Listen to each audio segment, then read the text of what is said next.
Welcome to the authorized user training for multiphase flow meters using radiation sources.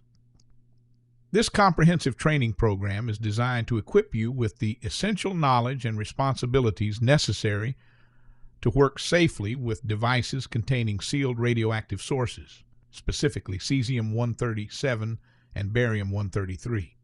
Throughout this session, you'll learn the fundamental principles of radiation safety, proper handling procedures, and emergency response protocols that will enable you to perform your duties confidently and safely. It's important to distinguish between radiation and contamination. Radiation is simply energy, while contamination involves radioactive material that can spread to surfaces, equipment, or people. The good news is that contamination is entirely preventable through proper handling procedures and containment measures. By following established protocols and maintaining awareness of your surroundings, you can ensure that radioactive materials remain safely contained within their designated housings. Now let's discuss half-life and radiation dose units. Half-life is defined as the time required for half the atoms in a radioactive substance to decay. When measuring radiation dose, we use specific units. 1 rem equals 1,000 millirem. For measuring radioactive activity, 1 curie equals 1,000 millicurie. These standardized units allow us to accurately quantify and monitor radiation exposure, ensuring we stay within safe limits. Remember, activity can never go to zero. Whatever activity is left will always be half. Waste disposal. Upon completion of their useful life, gauges and accompanying sealed sources will be returned to the manufacturer or an entity specifically licensed for management and NAP. Disposal of radioactive material as per NRC guidelines. Radioactive sources or materials can never go in the trash. Understanding occupational dose limits is essential for your safety. The regulatory limits are as follows: 5 rem per year for whole body exposure, 15 rem per year for the eyes, and 50 rem per year for the skin. Special populations have more restrictive limits. Minors and fetuses are limited to 0.5 rem per year, while members of the public are limited to 0.1 rem per year. These limits are established to protect workers and the public from harmful radiation exposure. Radiation exposure can occur through 2 pathways, external and internal. The biological effects of radiation range from cellular damage to the potential development of cancer.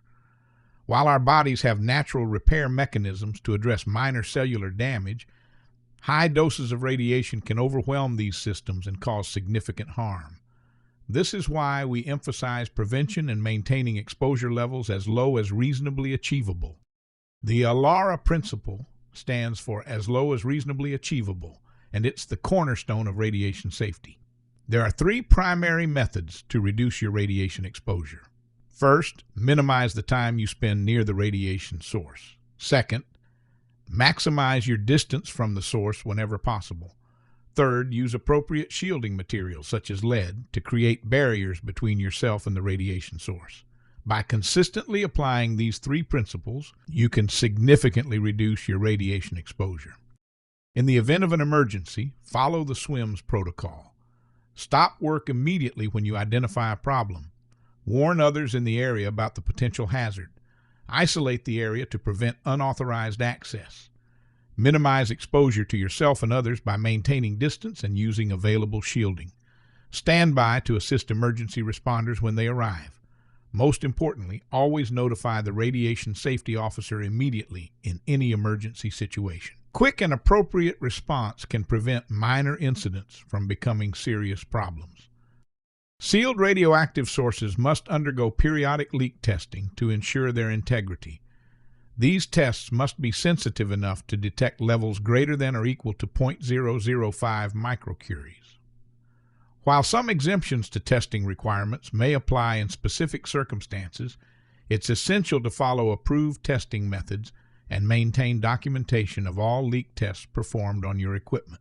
A training video is available on YouTube and KPA on how to perform a leak test on a multi-phase meter. Dosimeters are your personal radiation monitoring devices and must be worn correctly at all times when working with radiation sources. Wear your assigned dosimeter on your collar or torso, ensuring it's visible and unobstructed. Never share your dosimeter with others or tamper with it in any way. Dosimeter reports are reviewed annually to monitor your cumulative exposure and ensure you remain within safe limits. These devices provide crucial data for your long-term health and safety. The dosage received by any individual that is working near the meter will not register on the Geiger monitor. This is at a distance of 3 feet or 1 meter. The working distance from the source will be greater than 3 feet 1 meter, so the person working will only receive background radiation levels which will be below 0.03 millirem per hour. Showing and having the spreadsheet available in KPA will ensure that all personnel working will not receive any radiation dosage, and with this, WSSM LLC demonstrates that no dosimetry is needed while working with multi-phase meters. Multi-phase flow meters serve a critical purpose in the oil and gas industry by measuring oil, gas, and water content in real time. These sophisticated devices employ multiple technologies including Venturi tubes, gamma sensors, microwave technology, capacitance sensors, and inductance technologies. The equipment you see here represents the actual devices you'll encounter in the field. Familiarizing yourself with their appearance and components will help you identify them quickly and work with them safely. The gamma sensors in our multi-phase flow meters utilize either cesium-137 or barium-133 as radioactive sources. These sources are carefully shielded and equipped with shutters for safety. The measurement principle is straightforward. Gamma rays pass through the pipe containing the flowing fluids, and the detector measures the absorption levels. Different fluid densities absorb gamma rays at different rates, allowing the system to accurately determine the composition of the multi-phase flow. When it comes to installation and safety, there's one absolute rule: never touch or remove source components. These components are designed and installed by licensed professionals and should only be serviced by authorized personnel. You must maintain detailed logs of all device movements for tracking and accountability purposes. Whenever devices are moved or serviced, inventory records must be updated immediately to ensure accurate tracking of all radioactive sources. The Radiation Alert 200 Geiger counter is your primary tool for detecting contamination. This device must be calibrated annually to ensure its readings remain accurate. Before using the Geiger counter to check for contamination, always establish the background radiation level in the area. This baseline measurement allows you to properly identify any contamination above normal background levels and respond appropriately. A training video is available on YouTube or in KPA on how to use your Radiation Alert 200 and perform a survey for a multi-phase meter. The Radiation Safety Officer, or RSO, oversees all aspects of radiation safety compliance. The RSO has full authority to stop work immediately if any safety concerns arise, and this authority must be respected at all times. Management fully supports ALARA principles and provides the necessary training resources to ensure all personnel can work safely with radioactive materials. This commitment to safety comes from the top down throughout the organization. Radioactive sources must be stored securely when not in use, following strict protocols to prevent unauthorized access. Transportation of radioactive materials must comply with both Nuclear Regulatory Commission and Department of Transportation regulations. Every transport activity requires proper labels, complete paperwork, and radiation surveys to document that all safety requirements have been met. Never attempt to transport radioactive materials without proper authorization and documentation. When handling equipment containing radioactive sources, avoid exposing devices to harsh chemicals or extreme temperatures that could compromise the integrity of the source housing. Only licensed personnel are authorized to perform non-routine maintenance on devices containing radioactive materials. If you encounter any situation requiring maintenance beyond routine operations, contact the RSO immediately for guidance. Installing and relocating the multiphase meters. Temporary installations. Multiphase flow meters were originally designed for permanent installation at production facilities. However, in current U.S. land operations, multiphase meters are installed semi-permanently. Installation may vary from a few days to 1 year, depending on customer objectives. All meters will be installed under supervision by WSSM LLC personnel or a designated AU. Customers, unless WSM LLC personnel or designated AU are present, are not authorized to install or remove a meter from service. When a meter is being installed at a job site, a functioning radiation survey instrument will always be available and operable. The dose calculation sheet will be used to back up the survey findings. A forklift is required for unloading meters from the transport vehicle, and a skid is required to house the electronics and data collection equipment. Meters require a power source to the skid of 24-volt DC or 220-volt AC. The initial setup steps include meter rig up and connection to flow line, cable run from meter to skid meter and physical connection, empty pipe reference baseline required for meter 0 trim, fluid references, water and oil in situ references if available pre-flow. Gas composition and gas density are required for the meter setup and must be provided by the client customer. For temporary meter installations, the gas information can be from a neighboring well if the well tested does not have this information upon test start. Once initial setup is completed, an AU will be designated at the well site.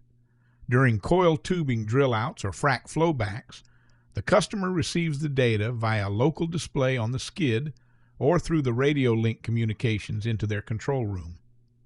The duration of coil tubing drill outs may vary from 2 to 6 days per well, while flowback's duration will depend on customers' objectives. Permanent installations. The multiphase meter is bolted in line with the piping by the customer client under supervision by WSSM LLC or a designated AU. It is mounted vertical after a blind T to create a mixing of the flow. All power and communication cable are connected to the meter. The meters will be measuring water, oil, and gas and will be in one location for as long as the well produces. Meter removal and relocation. Upon completion of the job, removal is the reverse of the installation process. A forklift will be required to lift the meter to the transport vehicle.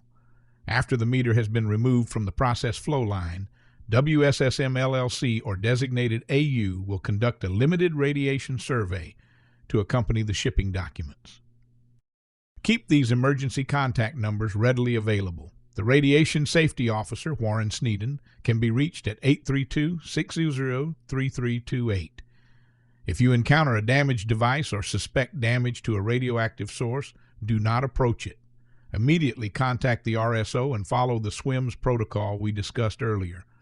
Your safety and the safety of others depends on proper emergency response.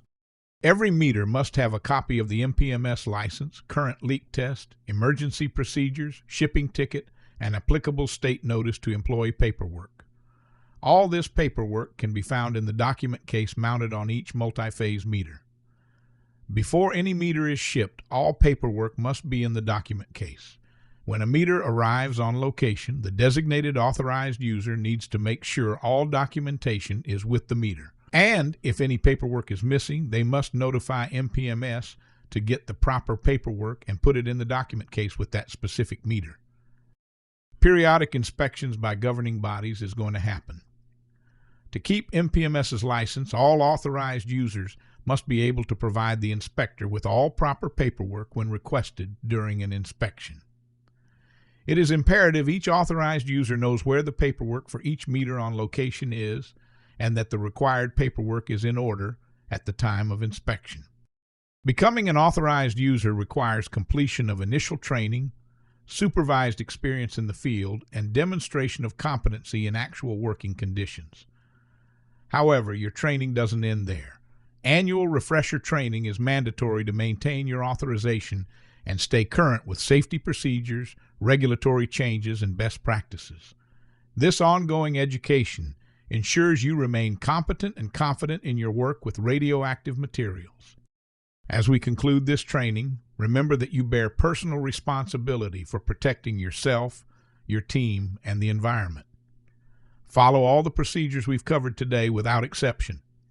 When in doubt, don't hesitate to consult the Radiation Safety Officer. Your commitment to safety and adherence to proper procedures will ensure that you can perform your duties effectively while minimizing radiation exposure. Thank you for your attention and dedication to working safely with these important measurement devices. You've finished your authorized user training. You're ready to take your quiz. So you'll click on the PDF file attached in KPA, and you'll be able to pull up all of the conversion websites that you'll need to be able to convert the different measurements for your quiz. You'll just go ahead and click on them, and it'll pull up all of these. You'll type in what you need to convert to, and then you'll be good to go. You'll be ready to take your quiz now.